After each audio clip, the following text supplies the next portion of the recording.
Buenos días a quienes estén viendo este video. Soy el doctor Esteban Pacheco, soy gineco-oncólogo, soy egresado de Centro Médico Nacional La Raza y el día de hoy me pidieron presentar actualidades en el tratamiento de cáncer de mama y cáncer cervicouterino. Este tipo de presentación pues es muy importante porque son las dos neoplasias que se presentan con mayor frecuencia a nivel mundial en la mujer. Voy a moverles este para acá para que no les incomode. Bueno, empecemos con el cáncer de mama. Es importante que sepamos de él que es el más frecuente del cáncer en toda la mujer. Esta es una tabla del Globocan en el cual nos informan que el cáncer ocupa el 11.7 de cáncer a nivel femenino. Posteriormente viene pulmón y recto. Es importante que lo tengamos en este porcentaje porque es el que tiene más tasas de mortalidad. A pesar de que se conoce tanta información de él, las etapas en las que se logra diagnosticar muchas veces son etapas localmente avanzadas y no tenemos un adecuado tratamiento. En México se estimaba que la enfermedad se diagnosticaba en un 15.3% de manera anual. En países de primer mundo este diagnóstico está entre el 10 y el 12%. Entonces sí estamos un porcentaje elevado a comparación de los países de primer mundo. Esta es la principal causa de muerte.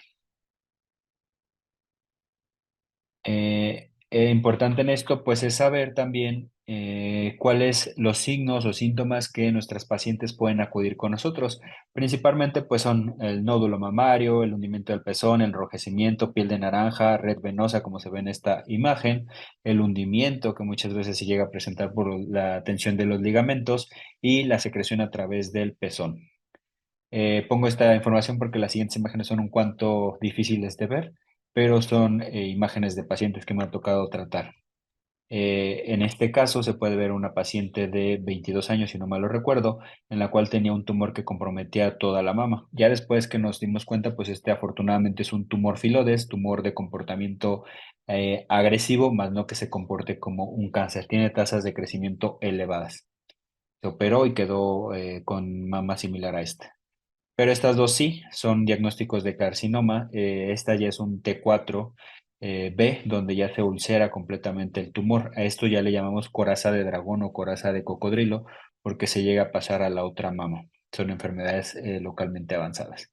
Evidentemente tenemos que hacer prevención para no llegar a estas enfermedades que estamos observando. ¿Cómo lo podemos prevenir? Principalmente es la autoexploración. Debes de revisarte tus mamas 7 días después de que llega tu regla desde los 18 años. Esto debe ser regla con regla con regla y la intención pues es tratar de detectar lesiones que a lo mejor no tenías. Podemos hacerlo de manera radial, podemos hacerlo de manera espiral, de manera vertical. Es indiferente la manera en que lo realices. Lo importante acá es que hagas esta autoexploración. Y también es importante mencionar que no nada más es la autoexploración. De manera anual tienes que ir con tu ginecólogo, con tu oncólogo de confianza para que él te revise para ver si logra detectar alguna lesión. Esto debe ser a partir de los 25 años, una revisión anual periódica. Comúnmente ya los ginecólogos ofertamos paquetes con revisión de mama, chequeo cervical, colposcopía y ultrasonido. Entonces es muy común ya la prevención en este sentido. Cuando tenemos antecedentes de familiares de primer grado con cáncer, es importante que hagamos un chequeo 10 años antes del diagnóstico de nuestro familiar de primer grado. Y recordemos que familiar de primer grado es mamá, abuelas o hermanas. Ya si nos vamos más atrás de esta generación, pues ya no es de primer grado. Si llega a tener alguien a lo mejor a los 50 años el diagnóstico, pues tú desde los 40 años tendrás que estar haciendo tu mastografía. Esto solamente es para prevenir la formación de células. El estudio más importante que ha disminuido la mortalidad del cáncer de mama, pues es la mastografía. Es importante que sepamos que no ha disminuido la detección tardía, porque pues desgraciadamente no se ha logrado esta parte, pero sí ha logrado detectar en etapas localmente avanzadas y disminuir la mortalidad. Disminuye su muerte hasta en un 21%, un porcentaje muy elevado. Y puntos de corte que debemos de saber, se debe de realizar desde los 40 años hasta los 59 años. En algunas bibliografías se basa hasta los 65 o 70 años, dependiendo si la paciente tiene factores de riesgo. Tiene una muy buena sensibilidad hasta el 95% y una especificidad del 94 al 97%. Es un estudio no costoso, es un estudio accesible que se debe de realizar a todas nuestras pacientes. Este estudio, recordemos que nos va a dar un puntaje, nos va a dar una clasificación que es el BIRATS. BIRATS es la nomenclatura de Breast Imaging Reporting and Data System. Estos rubros que pongo en las líneas demostradas de color, pues son el riesgo de tener una lesión maligna. Evidentemente, cuando tenemos una lesión BIRATS 0, es que por este estudio no se pudo determinar si tienes una lesión sospechosa o no, con un riesgo hasta de un 13%. Pero podemos estar tranquilos, se hace un estudio complementario como el ultrasonido, tomosíntesis, resonancia magnética, el estudio complementario que se necesite y ya podrá estar en una categoría 1, 2 o 3, dependiendo lo que le dé el radiólogo. BIRATS 1 y BIRATS 2, pues lesiones benignas, una no hay nada, no ven ninguna lesión y en la otra ven lesiones, pero se ven claramente benignas. Ya cuando entramos a la clasificación de un BIRATS 3, aquí ya tenemos menos del 2% de presentar una lesión maligna.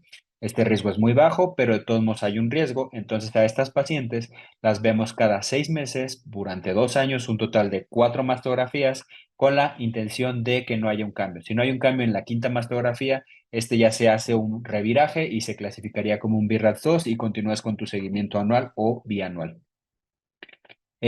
Una vez que ya desgraciadamente te toca un BIRATS 4, a partir de aquí, como está el color, incluso se los pongo en color amarillo, aquí sí ya hay que realizar una biopsia de la mama. Se subclasifica en 4A, B y C. Esto nada más es en el riesgo que puede presentar mayor incremento de tener una lesión maligna. 4A va de un 3 a un 9%, 4B de un 10 a un 49% y 4C, como yo les digo a mis pacientes, el volado prácticamente está del otro lado, está del lado maligno de un 50 a un 94%. Cuando tenemos en cambio un BIRATS 5, pues ya prácticamente le dice a la paciente tú tienes un cáncer, pero de todos modos tenemos que tener un reporte histopatológico que es la biopsia. Y el BIRATS 6, aquí lo utilizamos más que nada para estudios de imagen de seguimiento o para planificación de cirugías. Es cuando ya tenemos un reporte de cáncer y le hacemos una mastografía para ver que no tenga más microcalcificaciones u otra lesión en la mama. Esta clasificación pues es con la intención de estandarizar todo, que lo mismo que le diga un médico japonés, un médico de Australia, etc., le diga el médico de aquí. ¿Qué tipos existen de cáncer de mama? Bueno, es importante saber de dónde se forma el cáncer. Recordemos que la mama está formada por la unidad ducto lobulillar, que estas son los ductos y estos son los lobulillos. Esta unidad funcional de la mama es donde se pueden llegar a formar más del 90 o 95% de las lesiones malignas. ¿Y de estos cuál es el más frecuente? Pues este. Los ductos son la frecuencia más importante de carcinomas de un 70 a un 80% y en los lobulillos tenemos un riesgo de un 15 a un 20%. Evidentemente tenemos más estructuras como los vasos linfáticos, los músculos, el hueso, la piel, que también puede formar lesiones malignas. Sin embargo, el porcentaje de este tipo de lesiones es más bajo, menos del 5%. Una vez que conocemos qué tipos de células se pueden formar, hay que conocer la clasificación de la TNM, que es tumor, nódulo y metástasis, y para conocer bien la etipificación del cáncer de mama. Trataré de ser lo más claro porque es una clasificación un cuanto engorrosa, sin embargo, no es difícil de aprender. Les tengo unos cuantos tips para poder aprenderlo de mejor y más rápida manera. Etapas 1, recordemos que una etapa 1 es un tumor, o T1, perdón, es menor de 2 centímetros. En esto decimos que el tumor puede ser 1A, 1B o 1C. 1A es cuando es menor de 5 milímetros, puede ser desde 1 milímetro hasta 5 milímetros. 1B es, como se ve en esta imagen, 1B es cuando va de 5 milímetros, mayor de 5 milímetros y menor de 1 centímetro. Y 1C, que es el más frecuente que nos llega a tocar, es mayor de 1 centímetro, pero menor de 2. Cambiando la clasificación, el T2 es un tumor de mayor de 2 centímetros, pero menor de 5 centímetros. El T3 es cualquier tumor mayor de 5 centímetros. Aquí tenemos que ser claros en el sentido de entender que pueden ser tumores de 10 centímetros, siempre y cuando no entren en esta clasificación que es T4, va a seguir siendo un T3. ¿Y qué es el T4? Bueno, el T4 se subdivide a su vez en T4A, T4B y T4C. T4A es que tiene compromiso de la parrilla costal. Aquí debemos de ser enfáticos en que parrilla costal no es pectoral mayor. Aquí es cuando tenga afectación de los músculos intercostales, como se puede ver en la imagen, o el músculo serrato. Si tiene afectación del pectoral mayor, eso no se considera un T4A. T4B es cuando tiene nódulos satelitales, como las lesiones que vimos en la imagen previa, que ya tenía ulcerada la piel, ese es un T4B. Y T4C, pues es la combinación de A más B, tanto está fijo como está ulcerado. Y por último tenemos la combinación de T4D, aquí es un carcinoma inflamatorio, que debe tener edema de la mama, debe tener piel de naranja y ya por la biopsia tenemos nódulos linfáticos epidérmicos con diagnóstico confirmatorio de cáncer. Ya que conocemos los T4, pues estos son ejemplos, estos sí los obtuve de internet, no son míos, en la cual aquí podemos ver claramente un T4B, un T4C al parecer porque se ve que también está fija a la pared, y un T4D clínicos. El siguiente opción son los nódulos en la TNM o ganglios. Aquí es muy sencillo. Clínicamente, bueno, es clínico y patológico. Clínicamente, si tú palpas a la hora de explorar la axila un nódulo menor de 2 centímetros y que es móvil, eso es un N1. Si ya cuando lo palpas ya sientes un limón grande o ya sientes una lesión más grande y ya no se mueve, a eso le llamamos conglomerado ganglionar. Y cuando decimos conglomerado ganglionar, estamos haciendo énfasis a que se trata de una lesión N2. Y por último, N3 es cuando tenemos ganglios supra o infraclaviculares. Esta imagen se las pongo porque es el patológico. Tenemos que entender que ya cuando hacemos una cirugía tapificadora de cáncer de mama, antes se hacía mucho la disección de axila, pero actualmente es la biopsia de ganglios centinela, pero conociendo estos márgenes, de 1 a 3 ganglios positivos es un N1, de 4 a 9 ganglios es un N2 y más de 9 ganglios es 10 ganglios en adelante, ya es un N3, independientemente de que no tenga supra o infraclavicular. Perdón, se pasó. ¿Y para qué es importante saber esto? Pues para saber que el cáncer de mama lo vamos a dividir en etapas tempranas, etapas localmente avanzado y etapa metastásico.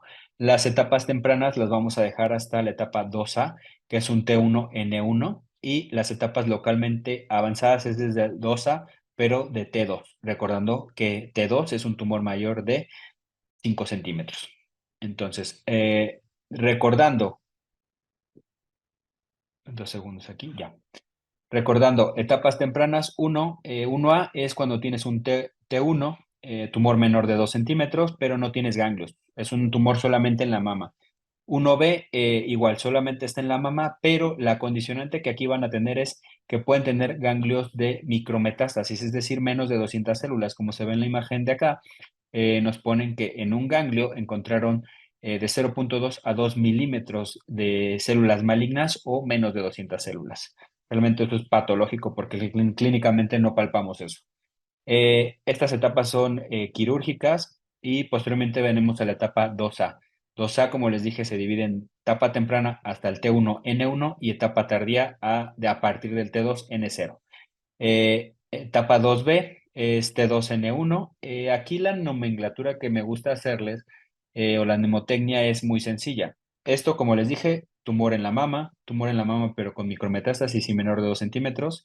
Aquí ya cambia, entonces la forma en la que mis maestros me enseñaron a aprender esto, que es a lo mejor engorroso, es a partir de la 2A y 2B. Muy sencillo, se los pongo aquí. 2A es igual a 2 con sus excepciones, evidentemente, porque aquí T0 más N1 pues no va a dar 2. Pero cuando empecemos con N1, que es un ganglio axilar móvil, ya pasa a ser una etapa 2A. Y ya si quitamos esta excepción, 1 más 1 igual a 2. Y acá igual, 2 más 0 igual a 2. Entonces, por eso la mnemotecnia de 2A igual a 2 y la mnemotecnia de 2B igual a 3, porque T2 más N1 nos da 3 y T3 más N0 nos da 3.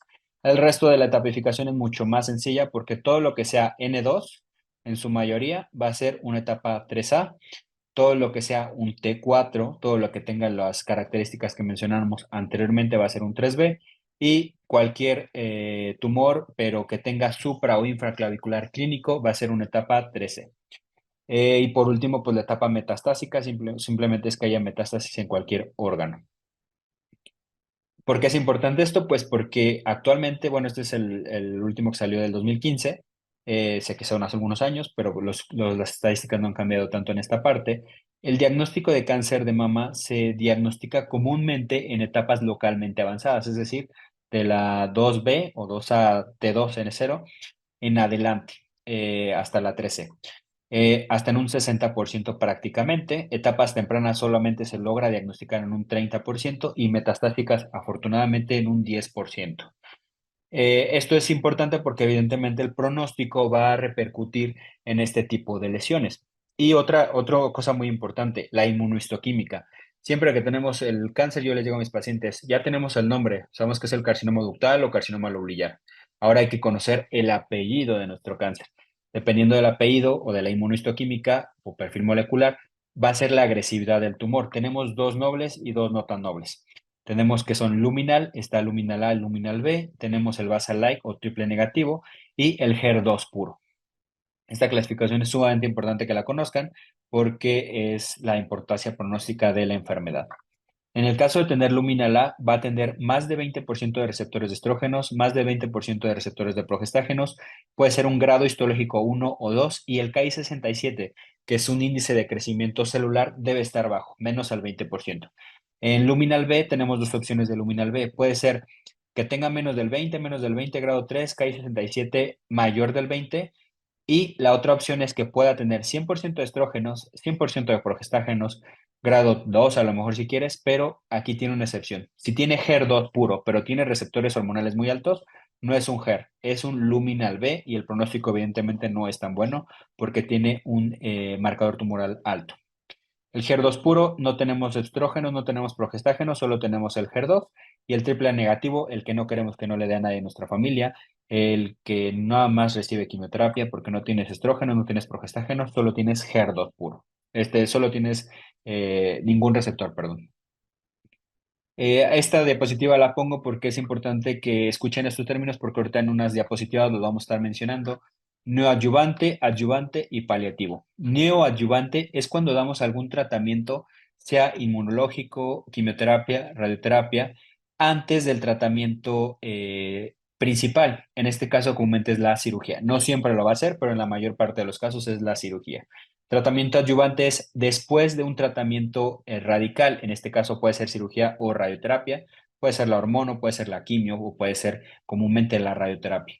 Y paliativo es solamente tratamientos que utilizamos para disminuir los síntomas del dolor, sangrado o que el tumor está fungado, como en las fotos que les mencioné, pues hacemos una mastectomía de limpieza para que no tenga dolor y sangrado esa paciente.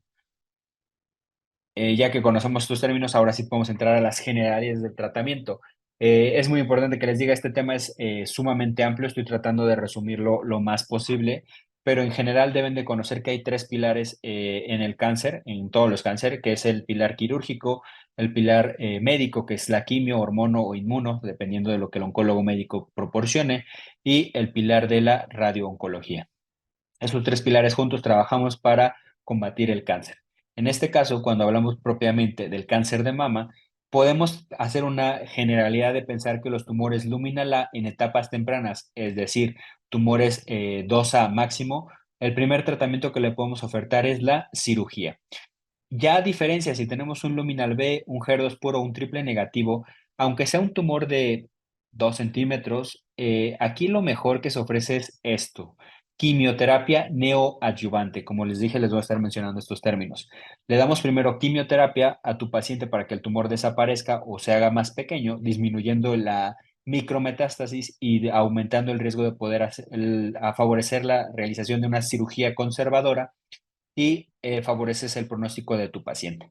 Se más principalmente después de 5.5 centímetros o 5 milímetros en cualquiera de estas inmunohistoquímicas. Por eso les digo que es muy importante conocerlas. En etapas localmente avanzadas, etapas 2B, 3A, 3C, pues primero siempre va a ser la quimio neoadyuvante. Posteriormente nos vamos al tratamiento quirúrgico, puede ser conservación o puede ser mastectomía, ahorita vamos a hablar de ello. Y por último nos vamos a la parte de la adyuvancia, que es la radioterapia adyuvante. ¿Sale? Esos son los tres pilares. Ahora hablaremos un poco de tratar de individualizar a cada paciente. Entonces, como comentamos, pacientes luminales A, principalmente estadios clínicos 0, 1, 2, perdón, 0, 1 A1B y 2A pueden ser quirúrgicos y de las cirugías que podemos ofertar es conservación y o mastectomía. Estos son dos casos de dos pacientes que realicé cirugía. A esta paciente se le hizo un round block. A través de la areola se hace un corte externo, se saca el tejido, el tumor lo tenía en esta parte. Y esto que ven aquí es colorante. Se aplica un colorante para no hacer una disección radical. El colorante viaja al primer ganglio, aquí no se ve, pero tiene una incisión, y quitamos solo tres ganglios en vez de quitar toda la axila. Antes se quitaba la axila completa en todos los cánceres. Actualmente se hace biopsia de ganglio centinela, solo se toman tres ganglios. Si los tres ganglios salen negativos, ahí se queda la disección. Si salen dos positivos, tenemos que hacer la disección completa. Y si sale uno positivo, ahí se queda la disección porque va a recibir radioterapia. Son las opciones que hacemos actualmente en la axila para disminuir la morbilidad, porque aquí vamos a tener parestesias y principalmente linfedema. Como les dije anteriormente, en pacientes como Luminal B con sobreexpresión del HER2, el primer tratamiento que vamos a ofertar en tumores mayores de 5 milímetros es la neoadyuvancia. Eso es importante porque es el pronóstico de nuestras pacientes. Y actualmente, con tal de tener una tasa de cirugías conservadoras favorables, se valora la colocación de un clip intratumoral. ¿Para qué? Para disminuir el riesgo, más bien, para aumentar el beneficio de hacer cirugías conservadoras. Suponiendo, esta es la lesión, este es el cáncer, viene el radiólogo, coloca un clip en esta zona, posteriormente la mandamos a quimioterapia, recibe de 4 a 6 ciclos de quimioterapia y pasa esto, desaparece completamente la lesión. Entonces nosotros como cirujanos, oncólogos o los ginecos-oncólogos, ¿qué vamos a hacer? Vamos a hacer una incisión perianular en este caso, abordamos, quitamos el clip, damos márgenes libres y hacemos la biopsia del ganglio centinela y con eso queda tratada esa mama, sin necesidad de hacer una mastectomía. Evidentemente las pacientes salen así, sonriendo porque están evitando una amputación o una laceración completa de su mama. Ahora, de los tratamientos, antes hacía esto, esto es lo más común que hacíamos antes, mastectomía con la intención de quitar toda la lesión. Actualmente se sabe que es lo mismo, te va a ir igual si te haces mastectomía, si te haces cirugía conservadora. De esto solo va a depender el tratamiento adyuvante que vayas a recibir. ¿A qué me refiero con esto? Principalmente esto se basa en si tú haces mastectomía, puedes o no recibir radioterapia, pero en cambio, si tú quieres este tipo de cirugía, que también es una de mis pacientes, tienes que recibir radioterapia sí o sí después de tu tratamiento con cirugía conservadora. La radioterapia es un tratamiento local, o sea, queman toda esta parte a través de iones y queman a las células que pudieron haber quedado afectadas de la enfermedad del cáncer. En esta paciente se hizo una cirugía conservadora, se quitó el pezón porque la enfermedad estaba en el pezón, se hizo una neoformación del mismo y en la mama lateral que está sana, aquí se conserva el pezón, pero se da la misma proyección para levantar ambas mamas. Eso es algo ya más estético. Contraindicaciones para no hacer cirugías conservadoras son pocas, pero es importante mencionarlas. Que tengan muchas microcalcificaciones, que tú ves la mama y aquí tiene unas, aquí tiene otras, o ahí no hay un beneficio de conservar esa mama. En esos casos podemos quitar el tejido mamario y colocar un implante. Se llama mastectomía con preservación de piel y pezón y ahí vienen los plásticos y nos ayudan a la colocación del implante. Otra opción es que tengamos márgenes positivos de forma difusa, que sigan saliendo y no sepamos cuál es el borde que sale el margen, o que operemos y sigan saliendo márgenes positivos, es indicación de hacer la mastectomía. Y una de las más clásicas, pues la relación mama-tumor. No es lo mismo que tengas una mama relativamente grande y un tumor grande, pues se va a la quimio, disminuye el tumor y podemos hacer la conservación.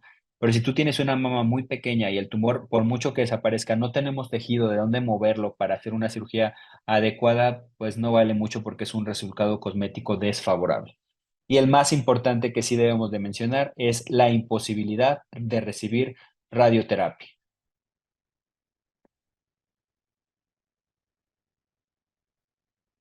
Ahora, contraindicaciones relativas, pues una enfermedad de la colágena que no le permitan recibir la radioterapia o antecedente a haber recibido radioterapia en el campo torácico porque te expones a mayor riesgo de tener algún tipo de enfermedad maligna aparte del cáncer que ya tenías. Esta nada más como imagen, esta es una radiodermitis seca, igual a una de mis pacientes.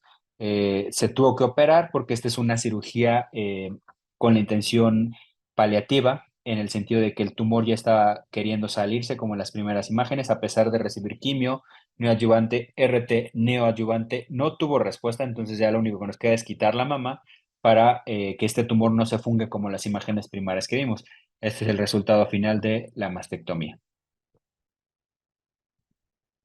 Tratamientos adyuvantes en el cáncer de mama. Digo, esto es muy largo, pero en general, pacientes que sean luminales, ya sea A o B, quiere decir que se alimentan de hormonas y tenemos el beneficio de dar terapia antihormonal, es decir, podemos dar en premenopáusicas tamoxifeno, que es un inhibidor completo de los estrógenos a nivel ovárico, y le quitas la alimentación, así les explico a mis pacientes. En cambio, en las posmenopáusicas, que el estrógeno se va a estar convirtiendo principalmente en la grasita periférica. Aquí le solemos dar letrozol para inhibir esta aromatización, que es un inhibidor de la aromatasa. Son los dos medicamentos que utilizamos. Comúnmente es por 5 años, sin embargo, se puede individualizar a cada paciente y podemos llegar a darlo hasta por 10 años, dependiendo de los factores de riesgo que tenga tu paciente. Referente a HER2, pues aquí afortunadamente con tantos estudios nuevos, pues tenemos terapias blancos dirigidas como el trastuzumab y el pertuzumab. La combinación de ambos da tasas de respuesta prácticamente del 85 al 90%. El medicamento más común que utilizamos con el trastuzumab es el paclitaxel, y hay también opciones como docetaxel y carboplatino. Estos son esquemas de la NCCN, solo los pongo para que los conozcan, son esquemas de quimioterapias adyuvantes a pacientes que son HER2 puro. En triples negativos igual se va a dar los tratamientos solo de quimioterapia, no tenemos un tratamiento dirigido y por eso tienen mayor tasa de complicaciones. En la radioterapia adyuvante, bueno, esta es muy importante que la conozcan. Comúnmente la radioterapia no es el tratamiento adyuvante más común que utilizamos, y más ahora con la cirugía conservadora se da una radiación en el campo afectado. Más o menos la radioterapia es de 40 grades, y si le ponemos nosotros como oncólogos quirúrgicos un clip o le ponemos un Ritex en la zona donde estaba el tumor, los radiooncólogos nos dan la oportunidad de darle un boost o un aumento de 10 a 16 grades en la zona, para que si hay más células afectadas, igual estas se mueran y no tengan oportunidad de tener una recurrencia.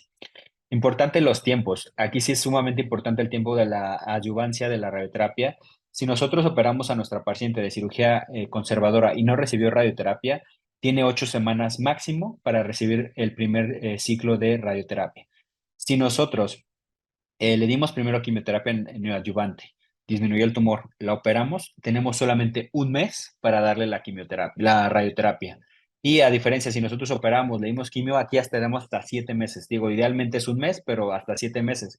Evidentemente, bueno, en la parte en la que yo trabajo de la manera institucional, muchas veces estas pacientes, tanto la de la cirugía conservadora sin quimio neo y la quimio neoadyuvante, pueden llegar a perder la radioterapia por los tiempos, porque evidentemente son muchas las pacientes que lo reciben.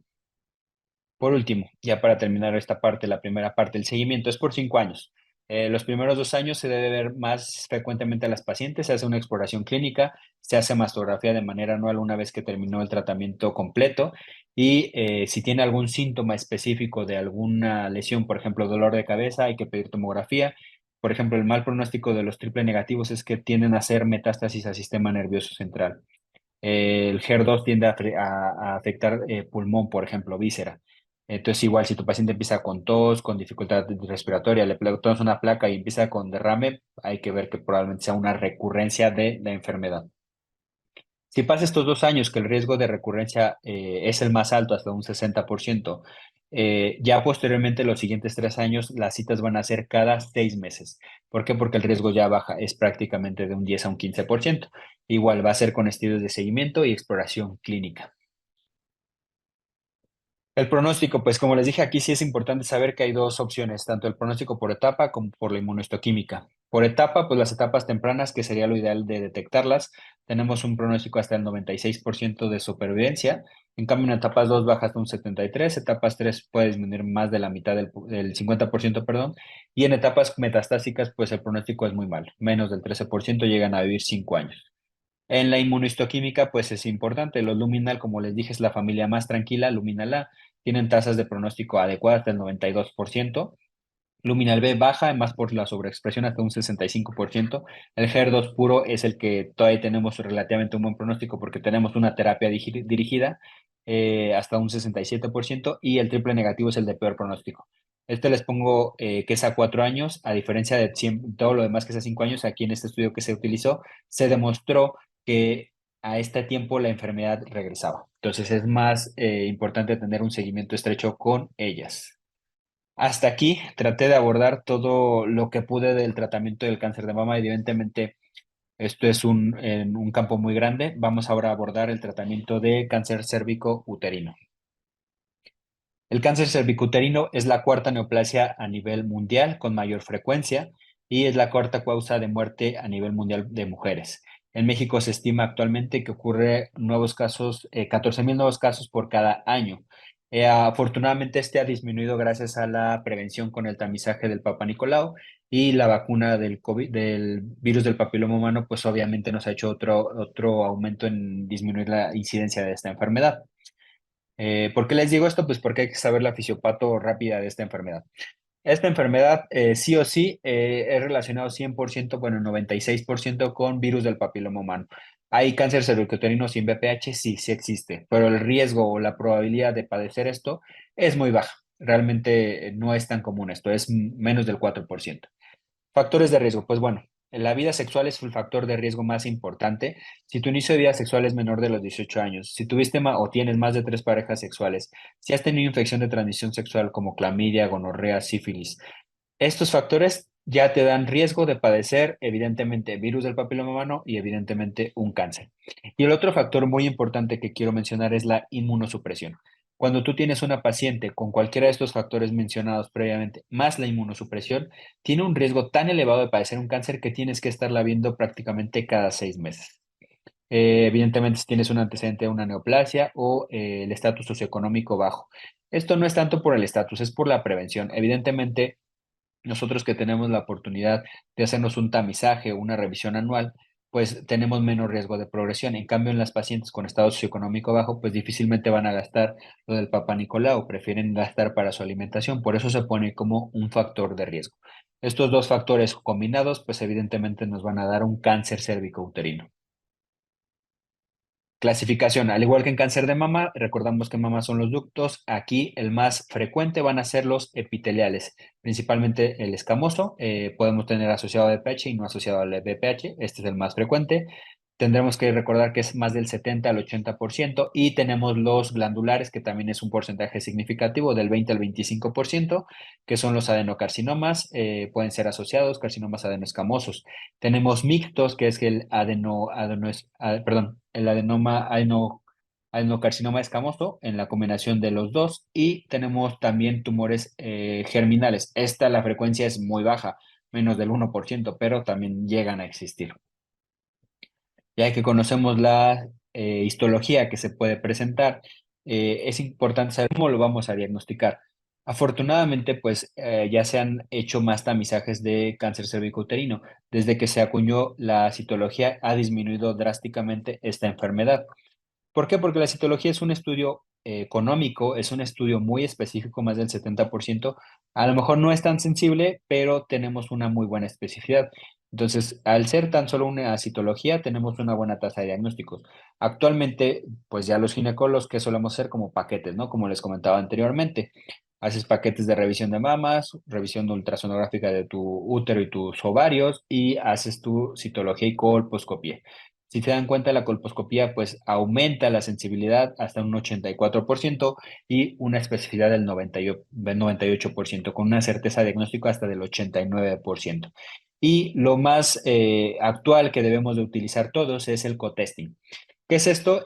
Como se ve en esta parte, es la toma de una citología a base líquida en la cual se va a analizar en el laboratorio, se toman las células, las revela el histotecnólogo y aparte se verifica si hay virus del papiloma humano de bajo o alto riesgo.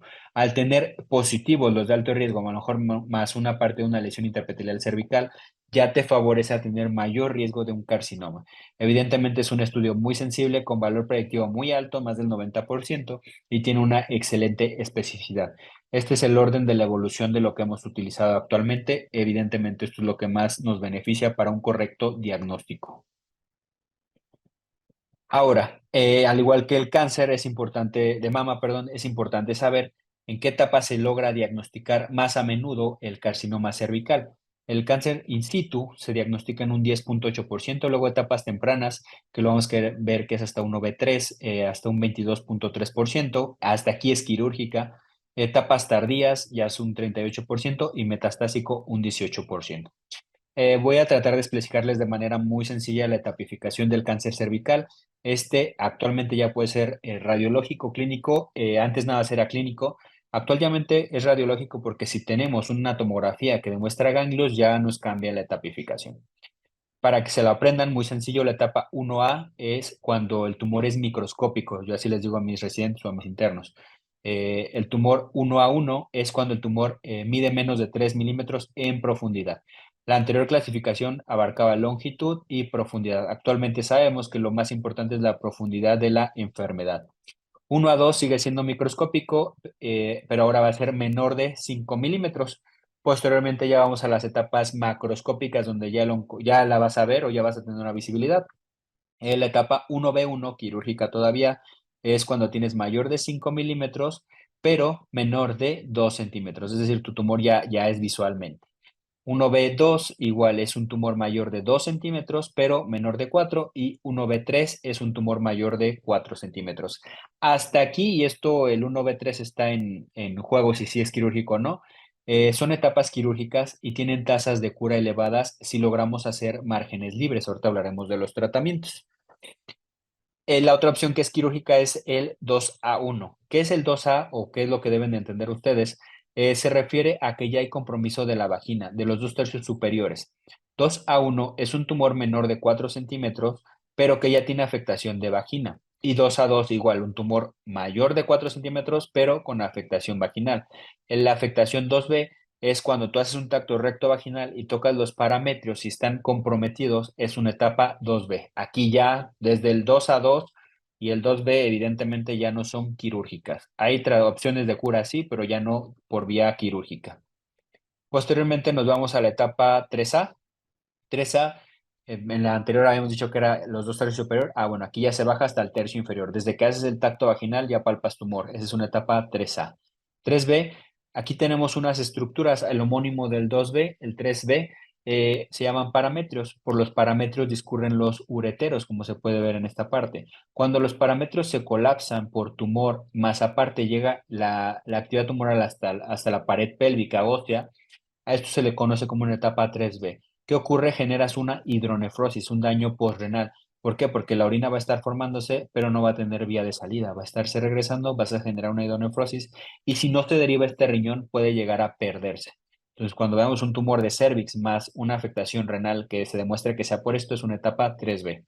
3C, que es lo que les decía, si hacemos una tomografía, los ganglios son mayores de 10 milímetros, con alta sospecha de malignidad y ya una biopsia, y nos reportan ganglios pélvicos, esta es una etapa 3C1, y si nos reportan ganglios sospechosos paraórticos es 3C2. A partir de aquí, pues ya evidentemente la radioterapia nos va a beneficiar aún más. Y metastásico lo vimos en 4A y 4B. 4A es por contigüidad, puede afectar mucosa vesical, como se puede ver en esta imagen, y 4B puede afectar mucosa rectal. Y por último, la etapa 4B pues se disemina a otros órganos, puede ser el hígado, puede ser a pulmón, ganglios inguinales, cualquier otro órgano que no hayamos mencionado es una etapa 4B, etapa metastásica. Ahora, el tratamiento, igual, tratando de resumir en estas gráficas, depende de la paridad de la paciente. Esta enfermedad, recordemos que pues comúnmente es en mujeres jóvenes. Si tu paciente es joven y quiere recibir conservación, solo se puede decir en etapas tempranas como un carcinoma in situ y etapas tempranas como 1A1 y 1A2 en juego. Cuando es estas etapas podemos realizar un cono cervical. Puede ser el cono como es en esta imagen con un asa diatérmica, cortamos el cono y lo mandamos a analizar. O puede ser con bisturí frío, principalmente este es cuando la lesión se mete mucho al canal endocervical. En esta opción son las opciones del cono. Son opciones terapéuticas y diagnósticas, dependiendo de la etapa que le estemos tomando. Y si de plano es 1B1 máximo y tu paciente se aferra a tener o quiere tener hijos, la opción quirúrgica más radical es la traquelectomía. ¿Qué es la traquelectomía? Es quitar esta parte de tu cuerpo, que es el cervix, con parametrios y vas a dejar solamente 2 tercios inferiores de vagina. Queda del útero de esta manera y tienes que hacer un cerclaje porque esto va a estar incompetente. La intención es pues preservar el útero, pero las tasas de embarazo no son tan buenas. En cambio, si tu paciente dice, ¿sabe qué, doctor? Ya tengo hijos, gracias, o no quiero tener hijos porque sé que tengo cáncer, la cirugía indicada es la histerectomía radical. ¿En cuál las hacemos? En 1A2, 1B1, 1B2 y en algunos casos seleccionados en 1B3, que recordemos que es un tumor mayor de 4 centímetros, o 2A1, que es un tumor menor de 4 centímetros, pero que ya está tomando vagina. A esta le hacemos una histerectomía radical. La hacemos ya sea con biopsia de ganglio centinela o con linfadenectomía pélvica. Ahorita les voy a explicar la diferencia entre cada una de ellas. Estas son las imágenes de una histerectomía radical que acabamos de hacer no hace mucho tiempo. La intención de la histerectomía radical es la afectación parametrial que nos llevamos, que es este tejido que se ve en esta parte. Se debe llevar tejido conectivo y se lleva desde el origen de la arteria uterina. Esta sale de la arteria ilíaca interna y desde allá la tenemos que buscar para ligarla desde su inicio.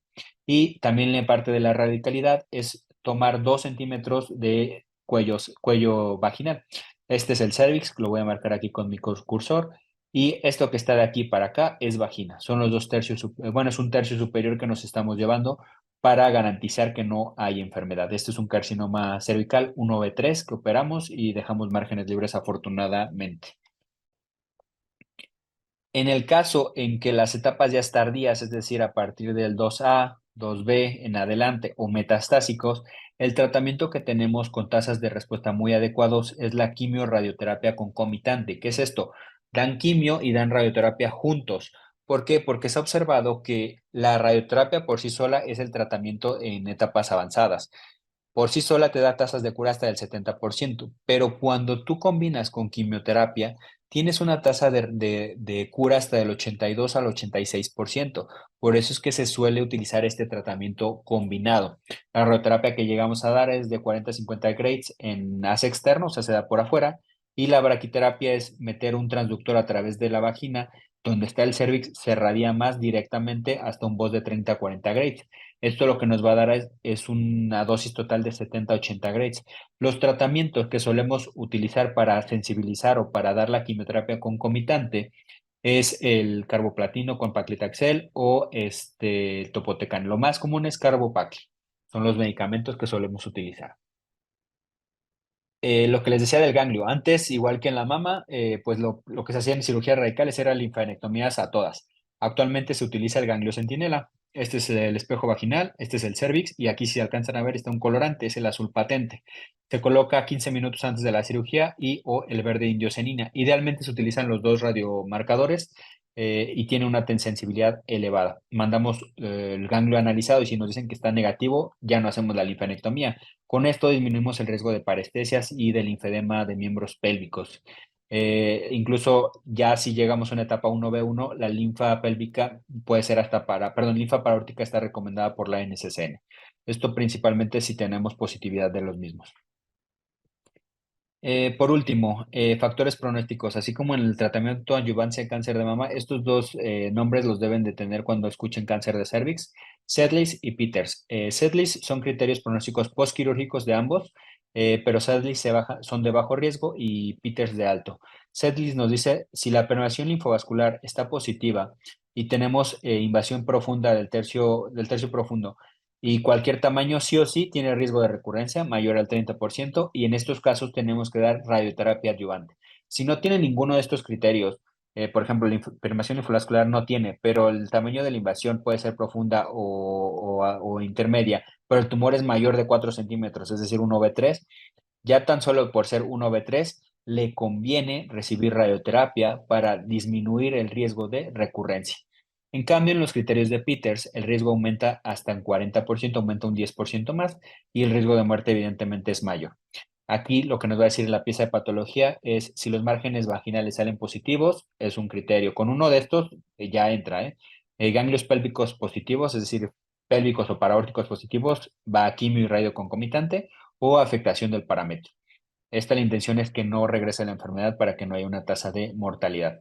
El seguimiento es similar al de cáncer de mama. Los primeros 2 años van a ser cada 3 a 4 meses. El riesgo de recurrencia en estos primeros 2 años está del 80%, más en etapas avanzadas que en etapas tempranas. Y lo único que debemos de hacer es un tacto vaginal, exploración con espejo vaginal y citología si no se dio radioterapia. Si se dio radioterapia, no es conveniente estar haciendo citologías porque salen falsos positivos. Pasan estos primeros 2 años, si no hay ninguna recurrencia o ninguna alteración, ya nos vamos a ver cada 6 meses con tu control citocolposcópico si se requiere o simplemente con la exploración clínica. Y el pronóstico, por último, ya para terminar, por estadios, etapas uno nos dan pronósticos del 80 al 90% de sobrevida a 5 años, etapas 2 de un 60 a un 75% y vamos disminuyendo en la etapa 3 en el 30 y evidentemente una etapa metastásica, pues en menos del 15% de las pacientes logran sobrevivir. Por último, me gustaría mencionarles esta oración que nos comenta Linton Ketwin Johnson. Es muy importante porque sí es real, no lo entendemos hasta que no estamos en contacto con pacientes de cáncer y tenemos que ser un poquito más sensibles en ese sentido. Cuando tienes una enfermedad como el cáncer, miras la vida un poco diferente. Algunas cosas que eran importantes no parecen tan importantes como lo fueron. Mi intención es que entiendan que pues ahorita tenemos salud, pero no sabemos si mañana nos vaya a tocar un tipo de enfermedad, entonces hay que valorar cada instante de nuestra vida y disfrutarla al máximo. Con esto me despido, espero que les haya agradado la plática y que hayan podido llevarse un poco de conocimiento. La di muy rápido porque pues me dieron un tiempo limitado, sin embargo aquí dejo mis redes, estoy en Instagram como doctor-Pacheco y en Facebook, aquí ya tengo videos de cáncer de mama y cáncer cervicuterino y también estoy en TikTok por si me gustan seguir, darme un like. Y pues nada, espero que esto les haya agradado y si no más por el momento, me despido y nos estamos viendo pronto.